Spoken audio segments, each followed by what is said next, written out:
சிரித்து எத்தனை நாட்கள் ஆகிவிட்டன, சந்தோஷமாய் குடும்பத்தோடு கூட வாழ்ந்து எத்தனை நாட்கள் ஆகிவிட்டன. இந்த காரியம் மாறாதா என்று காத்திருக்கிற எத்தனையோ பேர் இந்த ஆராதனை இருந்து கொண்டிருக்கிறார்கள். இந்த காலை நேரத்தில் கர்த்தர் சொல்கிறார், உனக்கான ரட்சிப்பு சீயோனிலிருந்து வருகிறது. ஆமென். யாக்கோபின் சிறையிருப்பை அவர் திருப்புவார். அன்று சந்தோஷமும் களிப்பும் உண்டாகும். விசுவாசிக்கிற தேவ பிள்ளையை கர்த்தரை நம்பி தேவனுக்கு ஆராதனை செலுத்துக போகலாம். ஹல்லேலூயா. தேவன் அனுமதித்து சில இழப்புகள் காரணம் இல்லாமல் என் வாழ்க்கையில் வருகிறது என்றால் புரிந்து கொள்ளுங்கள், தேவன் எனக்கு தரப்போகிற ரட்சிப்பின் வாசலே அந்த இழப்புகள் தான்.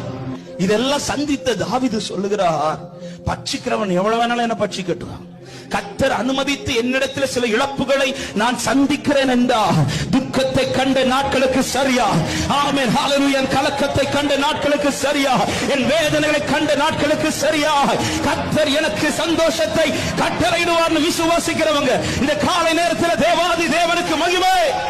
ஹல்லேலூயா.